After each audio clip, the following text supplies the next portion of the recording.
نحمده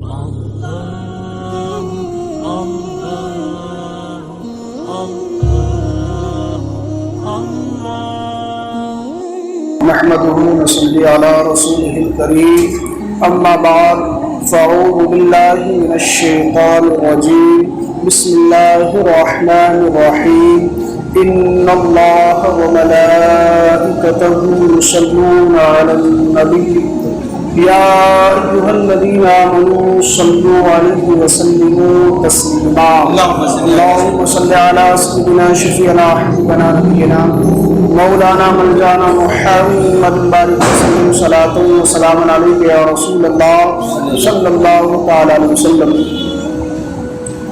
فضیلت رحم یعنی رحم کا بیان ہے یہ۔ رحم و کرم بھی کسی پر کرنا یہ بھی ایک الگ ثواب ہے، اس کا بھی بہت بڑا اجر و ثواب ہے۔ رسول اکرم صلی اللہ تعالی علیہ وسلم کا ارشاد ہے، جنت میں رحم کرنے والا ہی داخل ہوگا۔ صحابہ کرام نے کہا ہم سب رحم کرنے والے ہیں۔ آپ نے فرمایا رحیم وہ نہیں جو اپنے آپ پر رحم کرے، بلکہ رحیم وہ ہے جو اپنے آپ پر بھی اور دوسروں پر رحم کرے۔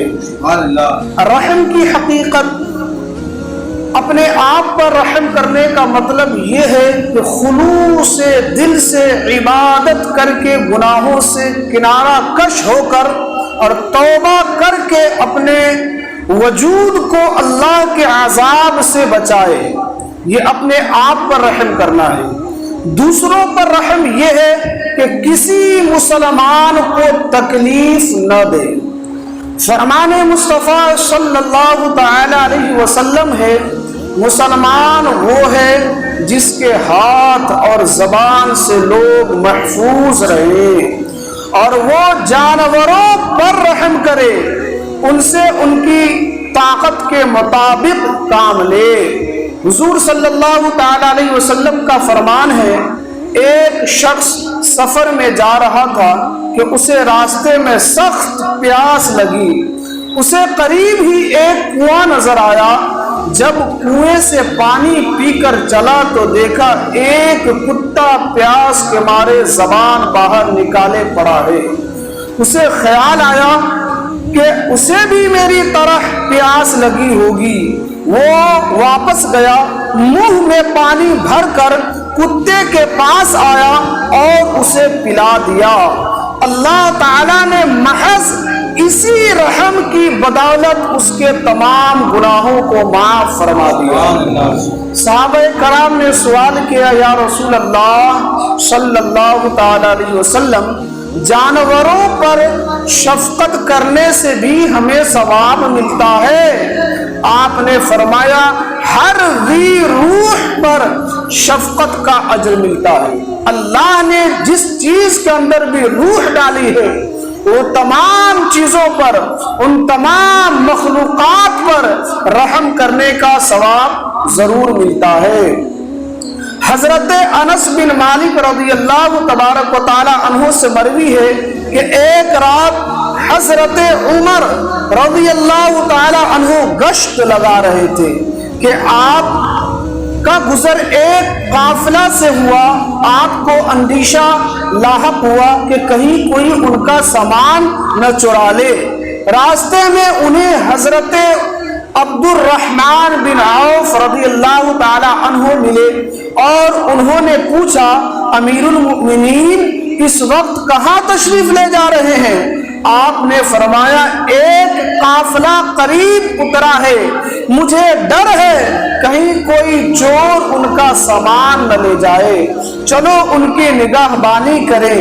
یہ دونوں حضرات قافلہ کے قریب جا کر بیٹھ گئے اور ساری رات پہرا دیتے رہے، یہاں تک کہ صبح ہو گئی۔ حضرت عمر رضی اللہ تعالی عنہ نے آواز دی اے قافلہ والو نماز کے لیے اٹھو۔ جب قافلہ میں جاگ ہو گئی تو یہ حضرات واپس لوٹے۔ بس ہمارے لیے ضروری ہے کہ ہم صحابہ کرام کے نقش قدم پر چلیں۔ اللہ تعالیٰ نے ان کی تعریف میں ارشاد فرمایا رحماء بینہم، وہ مسلمانوں پر بلکہ تمام مخلوق پر رحم کرنے والے ہیں، یہاں تک کہ ذمہ کافر بھی ان کی نگاہ شفقت سے محروم نہ رہے۔ یعنی کافر پر بھی صحابہ کرام رضوان اللہ تعالی علیہ مجمعین آپ رحم کرتے تھے۔ حضرت عمر رضی اللہ تعالی عنہ نے ایک بوڑھے ذمہ کو لوگوں کے دروازوں پر بھیک مانگتے ہوئے دیکھا تو فرمایا ہم نے تیرے ساتھ انصاف نہیں کیا، جوانی میں تجھ سے جزیہ لیتے رہے اور بڑھاپے میں تجھے در بدر ٹھوکریں کھانے کو چھوڑ دیا۔ آپ نے اسی وقت بیت المال سے اس کا وظیفہ مقرر کر دیا۔ یعنی کہ ایک کافر جو ذمہ کافر ہوتے ہیں، ذمہ کافر کے بھی 3 قسمیں ہیں، اس میں سے ذمہ کافر اس کو کہتے ہیں جو حکومت اسلام کے ذمہ داری پر ہو، جیسے کہ سعودی عربیہ میں بظاہر اسلام کی حکومت ہے، اب وہاں کوئی کافر رہتا ہے تو آپ اس کی ذمہ داری اسلامیہ حکومت کے طرف ہے تو اسی کو بولتے ہیں ذمہ کافر۔ تو جوانی میں اس سے جزیہ یعنی کہ اس کے دیکھ بھال کے لیے، اس کی ذمہ داری کے لیے لوگ بطور اس وظیفے وغیرہ، اس نظر و نیاز، اس پیسے وغیرہ درہم و دینار دیتے ہیں، تو اس کے عوض میں جب وہ بوڑھا ہو گیا تو حضرت عمر رضی اللہ تبارک و تعالی انہوں نے اس کافر کو بیت المال سے وظیفہ طے کر دیا، یعنی ماہانہ طے کر دیا۔ بہت بڑی بات ہے یہ۔ حضرت علی کرم اللہ وجہہ سے مروی ہے میں نے ایک صبح حضرت عمر رضی اللہ تعالی عنہ کو دیکھا، ایک وادی میں اونٹ پر سوار چلے جا رہے ہیں۔ میں نے پوچھا امیر المؤمنین کہاں جا رہے ہیں؟ آپ نے فرمایا صدقہ کے اونٹوں میں سے ایک اونٹ گم ہو گیا ہے، اسے تلاش کر رہا ہوں۔ میں نے کہا آپ نے بعد میں آنے والے خلفاء کو مشکل میں ڈال دیا ہے۔ حضرت عمر رضی اللہ تعالی عنہ نے جواب میں کہا اے ابو الحسن رضی اللہ تعالی عنہ، مجھے ملامت نہ کرو، رب ذوالجلال کی قسم جس نے محمد صلی اللہ تعالی علیہ وسلم کو نبی برحق بنا کر بھیجا، اگر دریائے فرات کے کنارے 1 سالہ بھیڑ کا بچہ بھی مر جائے تو قیامت کے دن اس کے بارے میں جواب ہوگا، کیونکہ اس امیر کی کوئی عزت نہیں جس نے مسلمانوں کو ہلاک کر دیا، اور نہیں اس بدبخت کا کوئی مقام ہے جس نے مسلمانوں کو خوف زدہ کر دیا۔ ذات محترم، آج کا یہ بیان رحم و کرم کے حوالے سے ہم نے سماعت کی۔ ہمارے اوپر ضروری ہے کہ ہم رحم کرے، ماں باپ پر رحم کرے، بھائی بہن پر رحم کرے، گاؤں سماج پر رحم کرے، بلکہ کل امت مسلمہ پر رحم کرے۔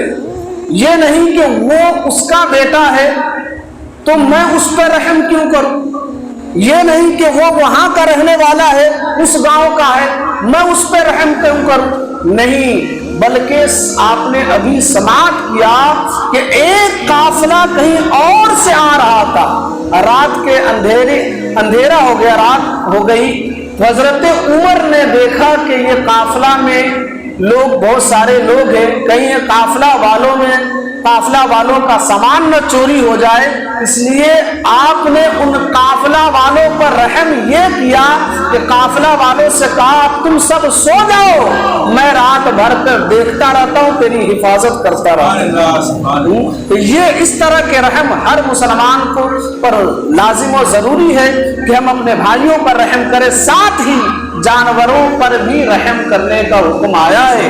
کتے جس کو ہم ناپاک سمجھتے ہیں، اس پر بعض حضرات نے رحم کر کے اسے پانی پلا کر کے اللہ تبارک و تعالیٰ کی بارگاہ میں مقبول ہو گیا ہے۔ یعنی اللہ نے اس کے گناہوں کو معاف فرما دیا ہے۔ اللہ تبارک و تعالی ہم سبوں کو بھی رحم کرنے کے توفیق رفیق عطا فرمائے۔